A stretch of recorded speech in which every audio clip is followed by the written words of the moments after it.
Good morning, or good afternoon, good evening, wherever you are.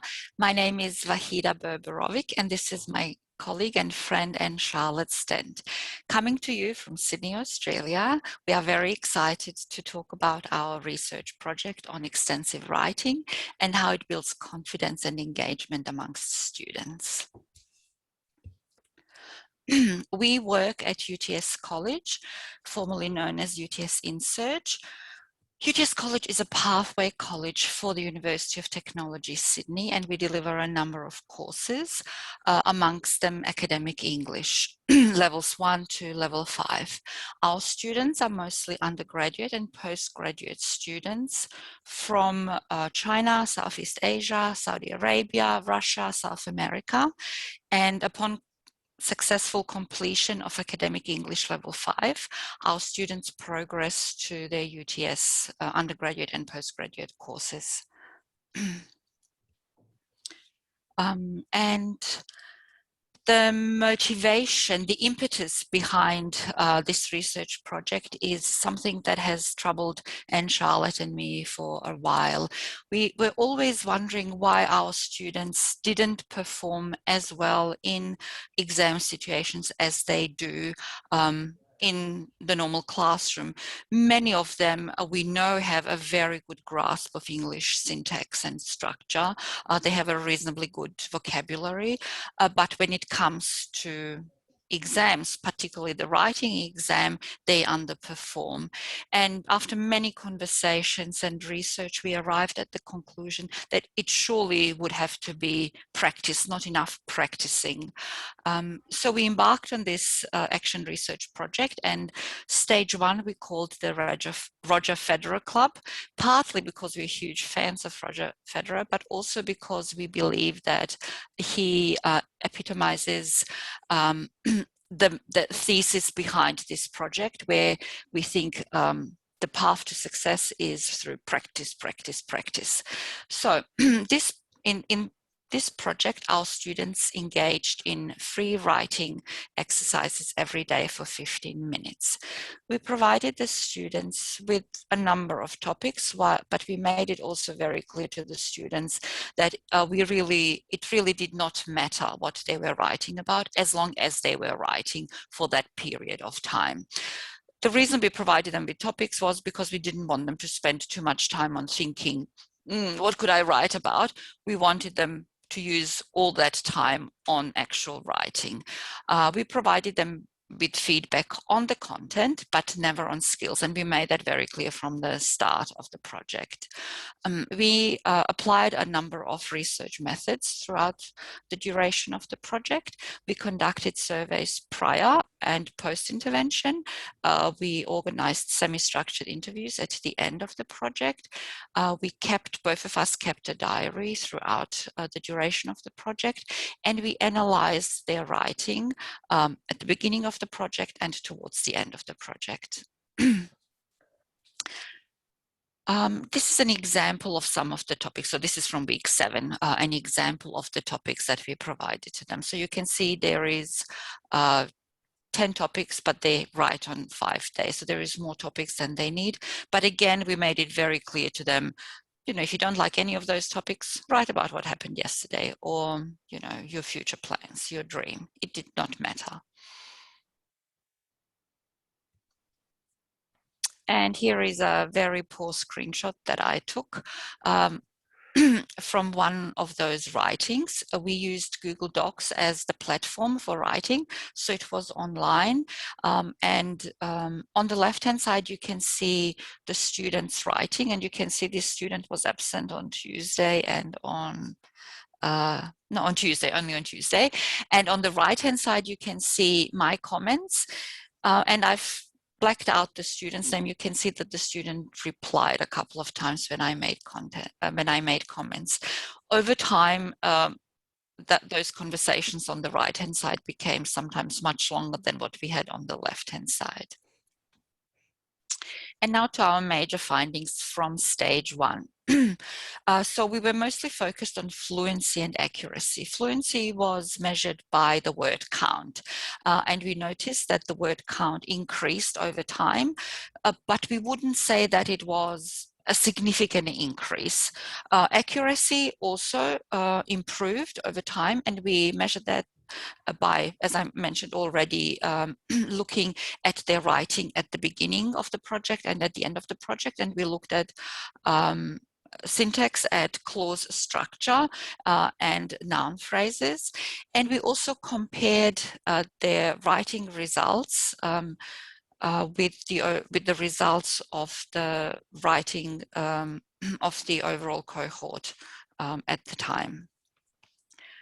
And they did perform better.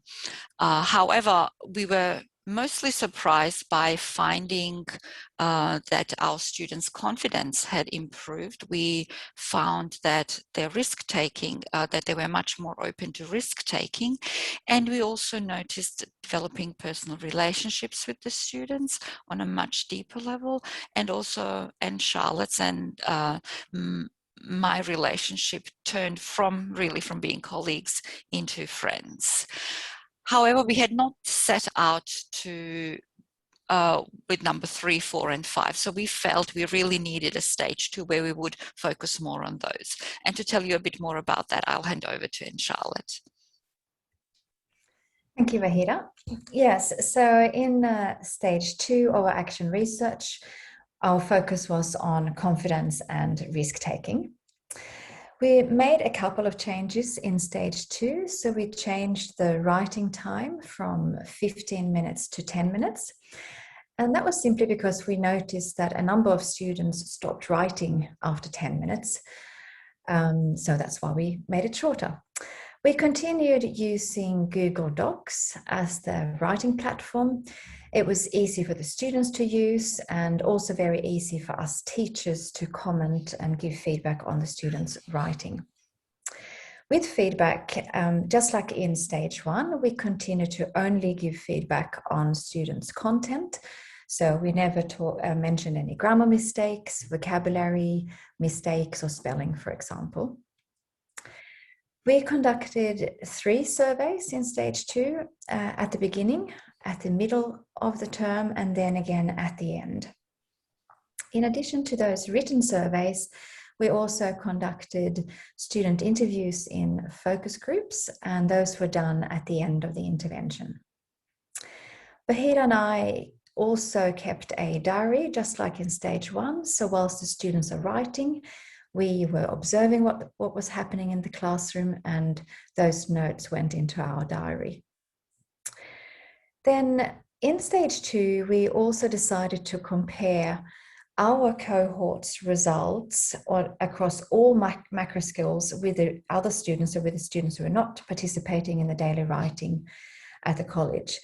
And this was to see whether our students performed at the same level, whether they performed better, or indeed if they performed worse. So prior to the intervention, we set up a survey in SurveyMonkey. This was anonymous. The students ranked their answers from strongly disagree to strongly agree. And we asked the students how they feel about writing in English. These were the most common responses we received. So the words in larger font, those were from 7 or 8 students out of 15, and they were ranked as either agree or strongly agree. And boring also got a couple of responses. So we can see here that students are feeling nervous about writing in English. They find it difficult, and they also mentioned vocabulary.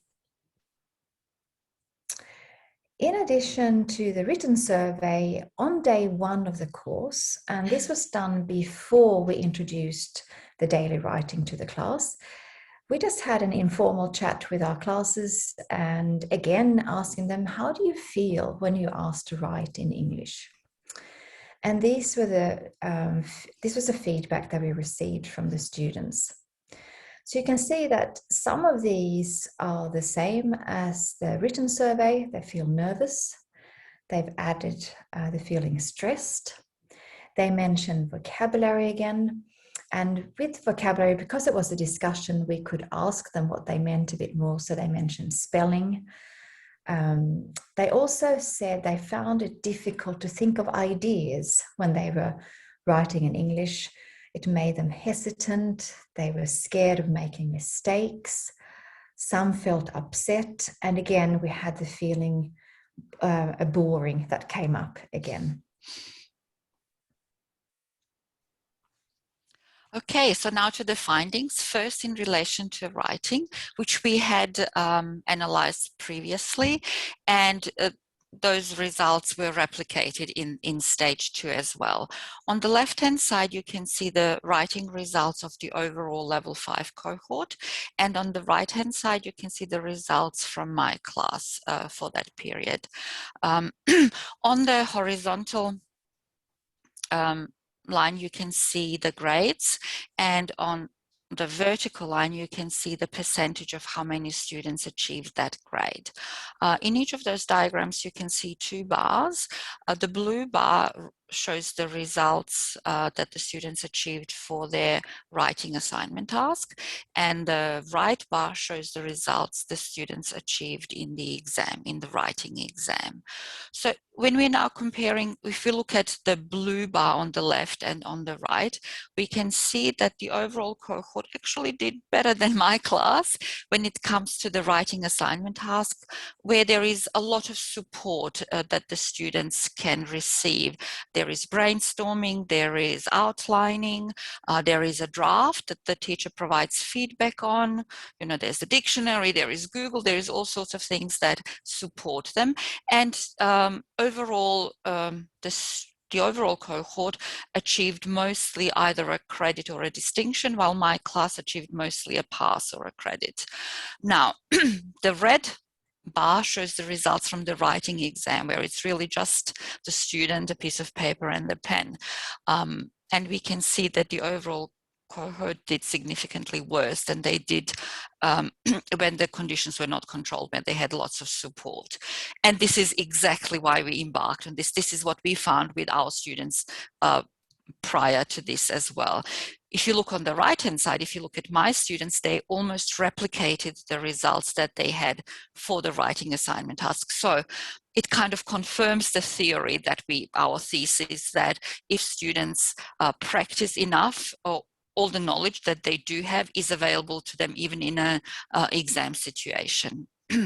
So this is, again, we did this in stage 1 and in stage 2 as well, and the results are almost identical to what we had in stage 1. This time, though, we also compared the results for reading, listening, and speaking as well. Here, the bars colors now represent something different. The blue color represents the overall results, the results of the overall cohort, and the right bar represents the results my class achieved here for reading. And you can see that my students did slightly better. Actually, the students who did really well did better than the overall cohort. This is very similar for the listening, where again, my students, I would say, performed better, marginally better than the overall cohort. Certainly fewer fails and more credits and more high distinction results. But the most surprising actually was, to me, the speaking. My students did so well. I was really very, very surprised. I shouldn't have been, but it kind of confirms what Anne, Charlotte, and I had found in our conversations and in our daily observations, that students are more prepared to take risks and speak more openly than they were prior to this. But to hear from the students themselves, I'll hand over to Anne Charlotte now. Thank you, Rahida. Yeah, so halfway through the course, in the daily 10-minute writing, we asked the students to reflect on and tell us how they feel about this activity that we do with them every day. And these are some of the responses that we received. I find this really interesting and amazing, really, that already, only after 4 weeks of writing for 10 minutes each day in the classroom, we can see that the students are feeling so much more positive about writing in English. They are not scared of writing anymore. They feel that they can come up with more ideas than they did previously. And already we're also seeing that their self-confidence is improving, and they are feeling happy rather than perhaps upset about writing in English. We have another student here who's also mentioning the fact that they feel more confident about writing in English now. And then, if you recall, when we looked or gave them a survey, plus had a chat to them in the classroom about their feelings about writing in English, they were worried about making mistakes. And we can see already, as I said, only halfway through, they are not worried about making mistakes anymore. Because this is also a safe environment, they're not being graded, they're not worried about marks or in fact being graded either. Student E, she was one of my students. She was very, very shy. She would rarely speak up in the classroom, and this was actually the same even at the end of the intervention. However, in her speaking presentation, she did really, really well. And she was perhaps not talking in the classroom, but she was communicating a lot with me through Google Docs. So through the comments that I gave her, and then she would respond back to me. And this was not just one student. This happened with many of our students for both Vahida and I. And we can see here from her feedback that she feels now that she has something in common with her teacher. It makes her feel happy, and that writing every day in the classroom is a good way, it's a happy way for her to learn English, which is really lovely to see or hear as a teacher, of course.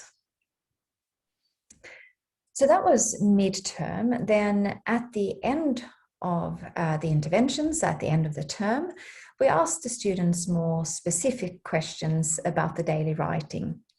So I asked them what they think about it, we asked what they like about it, and also if there was anything that they would like to change. With that last question, no one mentioned anything that they wanted us to change. However, similarly to halfway through the term, we had feedback from students saying that the time that they used to think about what to write was much shorter. This is something that Vahida and I observed both in stage 1 and in stage 2, that at the beginning, so maybe in the first week or so, the students were sort of sitting quietly for a while, thinking about what to write, whilst as towards the end, they were provided with the topics and they started writing pretty much straight away. Again, we have comments from them saying that they're not scared of writing anymore, which is of course great.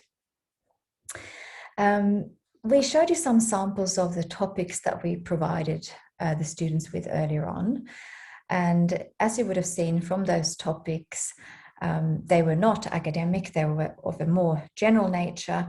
And we also received feedback from the students saying that it gave them a chance to practice writing about different topics, so not just academic topics that form part of our day-to-day courses or lessons. In this stage 2, the focus of our research was not necessarily on fluency, on producing more words or content.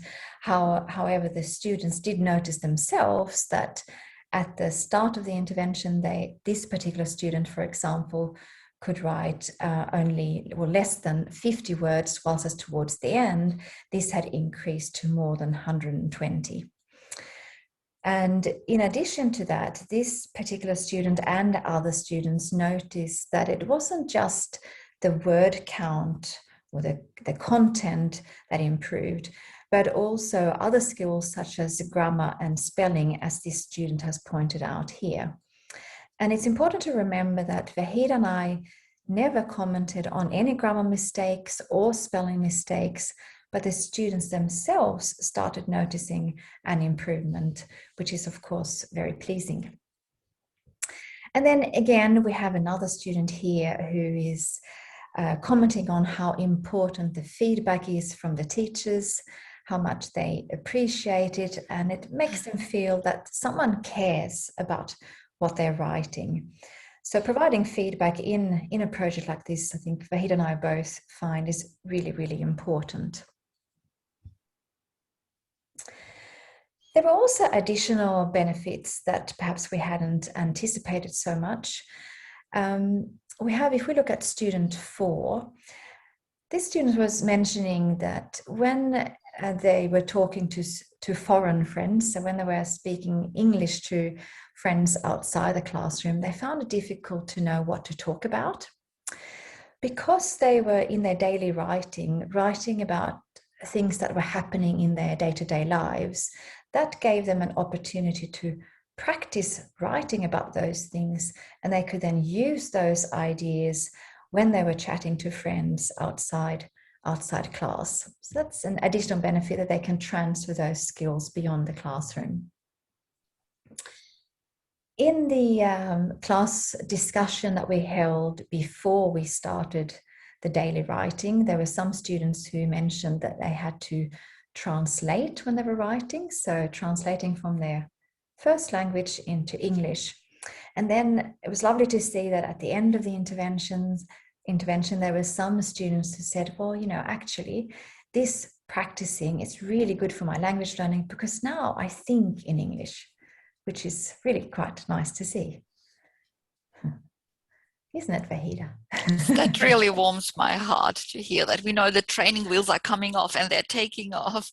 Thank you. So I will, here is a bit of a compilation of the observations that Charlotte and I made during those 10 weeks in our daily diary writing. So we noticed that the word count really depended on external factors. Weeks 2, 3, weeks 6, 7